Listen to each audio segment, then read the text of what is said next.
예, 기독교 역사에서 종말이란 가장 핵심적인 단어인데요. 예수님의 성육신으로 오심, 그리고 십자가, 그리고 부활, 그리고 성천, 재림, 이 전체가 다 종말인데요. 이제 재림만 남아있다는 뜻입니다. 다시 한번 정리합시다. 우리가 보통 종말이라는 것을 마지막 때, 마지막 순간이라고 이해하고 지칭하지만, 그러나 성경에서 종말이라는 것은 예수님의 초림과 재림 사이의 전 기간을 뜻합니다. 시기적으로 마지막 때, 마지막 순간을 지칭하는 것이 아니고 순서적으로 마지막 때다, 구원의 완성의 때다라는 것을 말씀하고 있습니다. 그러니까 초림 이후부터는 모두 다 말세요 종말입니다. 마태복음 24장에서 예수님께서 종말의 특징을 말씀하고 있습니다. 첫 번째로 예루살렘의 멸망, 그 속에 있는 하나님의 심판과, 두 번째로 우주적 앞으로 그러니까 예수 그리스도의 메시아 되심의 증거인 미래의 우주적 최종 심판, 재림을 말씀하고 있는데, 두 가지 사건, 이 두 가지의 그 성격과 본질이 일치되기 때문에 이 두 사건을 하나의 답으로 제시하고 계십니다. 이때가 AD 30년 중반경입니다. 그러니까 이 예루살렘 멸망이라는 것은 예수님 사후에 이제 30년 후에 AD 70년경에 로마에 의해서 예루살렘이 멸망을 당하거든요. 그 사건하고 미래의 재림의 그 우주적 최종 심판에 대해서 함께 묶어서 하나의 답으로 제시하신다, 이 말씀입니다. 그런데 여기서 중요한 것은 이 예루살렘 멸망이 역사적으로 두 번 있었습니다. 주전, 그러니까 BC 589년경에 바벨론에 의해서 바벨론의 그 알렉산더 사후에 팔레스타인 땅을 다스리던 안티오쿠스 에피파네스라 왕이 이 의해서 로마가 예루살렘이 멸망하는 사건이 있었습니다. 3년 이상 제사를 못 드리게 하는 거예요. 제사를 못 드리면 그 끝이죠, 이스라엘 민족들에게. 그래서 그때 열왕기하 25장에 나와 있습니다. 참 기이하게도 이 다니엘서에 보면은 여기 15절에 보면 24장 15절에 그러므로 너희가 선지자 다니엘의 말한 바, 다니엘서를 인용하고 있습니다. 멸망에 가증한 것이 거룩한 곳에 쓴 것을 보거든 읽는 자는 깨달을진저, 이렇게 말씀하고 있습니다. 이게 세상 끝까지 하나님의 백성이 박해받은 일을 이제 예언하고 계시는 대목인데요. 이 다니엘서에 보시면 지금 AD 70년경에 네로 사후에 베스타시아누스 황제가 이 예루살렘을 멸망시키는데, 이 두 사건, 그러니까 다니엘서에 나온 BC 580년에 당한 예루살렘 멸망과 이 로마의 멸망을 두 가지를 하나로 묶어서 또 여기서 얘기하고 있습니다. 참 이게 두 가지가 겹쳐져서 이렇게 예언하고 있습니다. 오브렉이죠, 두 가지가. 그걸 우리가 이해하시고 우리가 이 말씀을 잘 봐야 합니다. 자, 마태복음 24장 1절 봅시다. 예수께서 성전에서 나와서 가실 때에 제자들이 성전 건물들을 가리켜 보이려고 나오니 라고 이렇게 나오는데요. 이 제자들이 참 이 성전의 그 아름다운 모습을 도취돼 가지고 예수님한테 이제 말하자면 자랑하는 거죠. 우리에게는 성전이 있습니다, 이렇게 말을 하니까 예수께서 뜻밖의 대답하여 가라사대 너희가 이 모든 것을 보지 못하느냐, 이 바보들아, 너희가 이 모든 것을 보지 못하느냐, 내가 진실로 너희에게 이르노니 돌 하나도 돌 위에 남지 않고 다 무너뜨리우리다. 이렇게 말씀하고 있는 심판의 대목인데 이게. 그러니까 이 예루살렘의 멸망이라는 것은 유대적 주권이 없어지는 것을 예수님께서 지금 예언하고 있습니다. 심판이거든요. 그래서 어떻게 됩니까? 이제부터 기독교적 새시대의 큰 그림이 그려진다. 그게 종말이다. 포함이 되는 내용입니다. 다시 한번 돌 하나도 돌 위에 남지 않고 다 무너뜨리우리라. 뭐가? 예루살렘 성전이. 하나님의 심판입니다. 3절에 보시면 예수께서 감람산 위에 앉으셨을 때에 제자들이 종용이 와서 가로되 우리에게 이르소서 어느 때 이런 일이 있겠사오며 또 주의 임하심과 세상 끝에는 무슨 징조가 있사오리까. 여기에서 이 두 가지를 묻고 있습니다. 그러니까 예수님께서 예루살렘의 멸망이 언제 일어날 것이며 또 세상의 끝에는 어떤 징조가 있는가에 대한 질문을 하는 장면입니다. 24장 전체가 이 질문에 대한 대답으로 큰 특징이 그 대답을, 두 가지 대답을 하나로 묶고 있다고 말씀드렸습니다. 예루살렘의 멸망과 마지막 최후 심판, 그 재림의 사건을 함께 묶고 있습니다.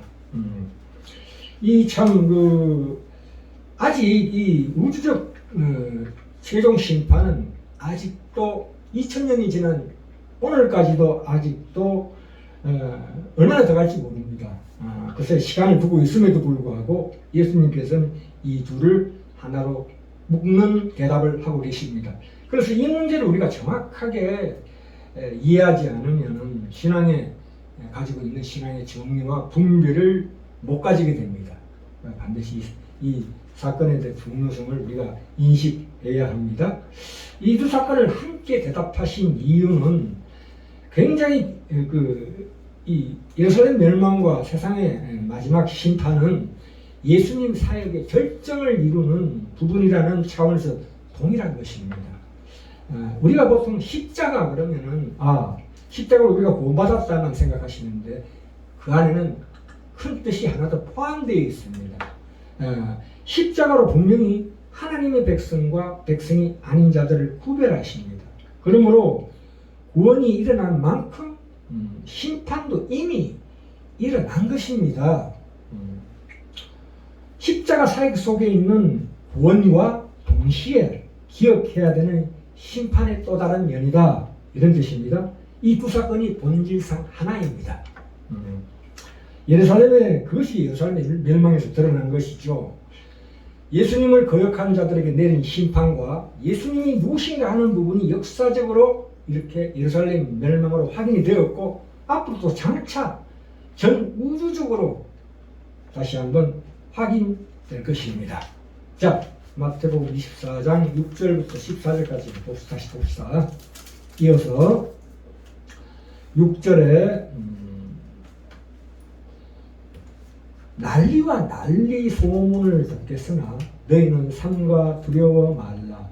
이런 일이 있어야 하되 끝은 아직 아니니라. 이 예루살렘 멸망 직전에 실루시아나 가이사랴에서 유대인들이 대량으로 확살당했습니다. 5만 명, 3만 명씩. 그 난리와 난리 소문을 듣겠으나 아직 끝이 아니다. 이게 그렇게 말씀하고 있습니다. 7절 민족이 민족을 나라가 나라를 대적하여 일어나겠고 처처의 기근과 지진이 있으리니 라고 말하고 있습니다. 사도행전 11장 28절에 보시면 큰 흉년이 들었다. 주변에 팔스타인 땅에. 그리고 그 기근이 참으로 굉장했다는 것입니다. 그리고 지진이 일어난다는데 우리가 잘 아는 스무나 라오디게아 그 골로새 유대 로마가 지진으로 굉장히 피해를 많이 입었습니다. 그때 특히 폼페이 AD 68년경에 폼페이 대지진이 난 거죠. 이 말씀을 하시는 겁니다. 아직 세상 끝의 징조는 그게 아직 세상 끝의 징조는 아닙니다. 이거 가지고 세상 끝의 징조에 대비하시면 안 되고요. 지금 예수님이 그 말씀하시는 게 아니라 지금 예루살렘 멸망 그 이전에 있는 사건을 말씀하고 있는 대목입니다. 그게 예루살렘 멸망의 징조다 이렇게 말씀하고 있습니다. 9절에 그때 사람들이 너희를 환란에 넘겨주겠으며 너희를 죽이리니 너희가 내 이름을 위하여 모든 민족에게 미움을 받으리라. 그렇죠. 야고보 순교, 베드로 요한의 핍박, 바울의 핍박 이런 것을 말씀하고 있습니다. 10절에 보시면 그때 많은 사람이 시험에 빠져 서로 잡아주고 서로 미워하겠으며 예루살렘을 로마군이 포위했을 때 그 속에서 이 유대인들이 서로 당파를 짓고 서로 죽입니다. 참 이런 사건이 있었어요. 그 다음에 13절에 갑시다. 그러나 끝까지 견디는 자는 구원을 얻으리라. 예루살렘 명망 때에 요단강 건너 필라로 살아있는 사람이 피신합니다. 그걸 지금 지칭하는 거예요. 지금 살아남은 사람, 구원받은 사람 이렇게 나옵니다. 이렇게 대비해서 말씀하고 있습니다. 22절에 보시면 13절 말씀하고 22절하고 연결되어 있습니다. 22절 그날들을 감하지 아니할 것이면 모든 육체가 구원을 얻지 못할 것이나 그러나 택하신 자들을 위하여 그날들을 감하시리라. 그러니까 포위돼서 이 로마군들이 그러니까 말하면 굶겨 죽이려고 했는데 마침 그 당시에 통신도 발달되지 않았기 때문에 그 명령이 전달이 안 됐어요. 그래서 병사들이 그걸 듣지 못해가지고 이거에 진입하는 바람에 말하자면 100만 명 정도 되는 것 중에 5분의 1만 사상자가 일어났다는 게 사실입니다. 포위에서 아사작전을 했으면 거의 다 죽었을 것입니다. 그런데 하나님께서 그날들을 감하셔서 이런 도피처를 마련해 주신 것입니다. 자, 우리가 정말 그러면 또 심판이 아까도 계속 말했던 심판이 따라붙는데요. 예수님이 오르심이 증명된 사건이 무엇입니까? 부활승천이죠.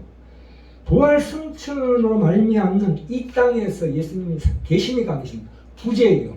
그 부재도 심판의 일종입니다. 왜 그러냐면 예수님이 부재하시면서 부재할 때 그때 상황을 뭐라고 말씀하시냐면 요한복음 16장 7절부터 11절에 그러하나 내가 너희에게 실상을 말하노니 내가 떠나가는 것이 너희에게 유익이라. 이제는 내가 예수님께서 일일이 쫓아다니면서 사람들에게 천국 복음을 전파하실 필요 없이 성령님이 오셔서 그분이 보혜사 성령님이 오셔서 그가 와서 죄에 대하여 의에 대하여 심판에 대하여 세상을 책망하시리라 이렇게 말씀하고 있습니다. 그래서 심판에 대하여라 하면 이 세상의 임금이 이미 심판을 받았습니다. 물론 묶어서 어느 정도 한계를 두고서 그의 권세를 허용했지만 어쨌거나 심판을 받은 건 사실입니다. 성령님이 오시면 예수님이 이 땅에 안 계신다는 뜻이라고 전번 시간에 말씀드렸습니다. 성령님이 오시면 예수님께서 이 땅에 계시지 않는다는 뜻이다. 예수님께서 죽음을 이기시고 부활하셨고 하늘 보좌 우편에 앉으셨습니다. 하나님에 의하여 예수님께서 오르셨다는 것이 증명된 것이 예수님의 성천이요 성부입니다. 그래서 하나님께서 이 세상을 책망하셨음을 증명하는 것이 바로 성령님의 오심입니다. 이 하나님을 배척하고 그 죄라는 것이 무엇입니까? 가장 큰 죄가 하나님을 배척하고 스스로가 책임을 지고 살기로 한 이 세상의 풍조와 특성이 바로 죄입니다. 그거는 죄라는 단어 속에, 죄라는 그 속에는 반드시 자멸하는 특성을 내포하고 있습니다. 마치 시한폭탄처럼 째깍 그렇게 되고 있는 게 그게 사실은 죄의 본질이거든요. 그게 바로 그러니까 그 죄라는 것이 자멸하는 특성을 가진다고 하는 것이 바로 말세의 징조가 재난이 되는 것이고 환란이 되는 것이고 재앙이 된다는 뜻이 거기에 있습니다. 세상은 하나님 없이 자기들끼리 책임을 지고 살기로 결정을 했습니다. 그러니까 재앙밖에 결과될 것이 없다는 것입니다. 그래서 로마서 1장에 나오지요. 1장 24절 보시면 그러므로 하나님께서 저희를 마음의 정욕대로 더러움에 내어버려 두사 저희 몸을 서로 욕되게 하셨으니 사람들이 하나님을 외면하고 죄를 지어 어떻게 무지하게 더럽게 살게 되었는가를 지금 설명하고 있는 대목입니다.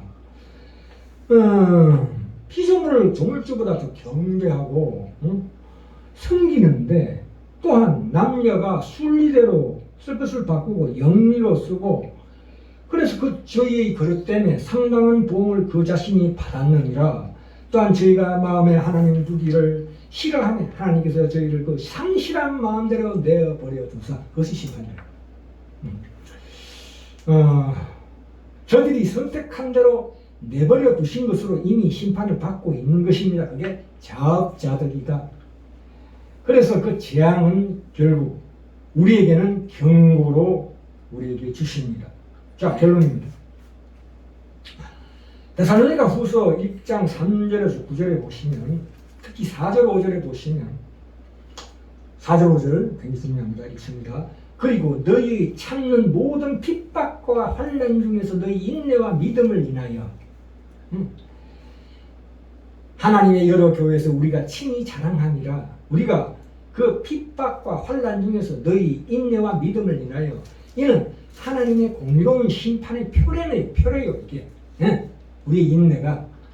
그리고 너희로 하여금 하나님 나라에 합당한 자로 여기심을 얻게 하려 함이니 그 나라를 위하여 너희가 또한 고난을 받느니라. 심판에는 두 가지 중요한 의미가 있는데요. 첫째는 소대에서 계속 말씀드렸다시피 하나님을 반대하고 복종치 않는 자들에 대한 심판과 또한 하나 더 있죠. 이 개인의 종말, 죽음, 이게 성화, 정화로 가지고. 그러니까 두 번째는 하나님의 백성들의 성화, 정화입니다. 하나님의 백성을 백성답게 만드시는 일이 심판이라는 방법으로 역사하고 계실 때 우리가 그 환난과 핍박 속에서 여기 데살로니가 1장 4절에 나와 있다시피 모든 인내와 믿음을 가져라는 것입니다.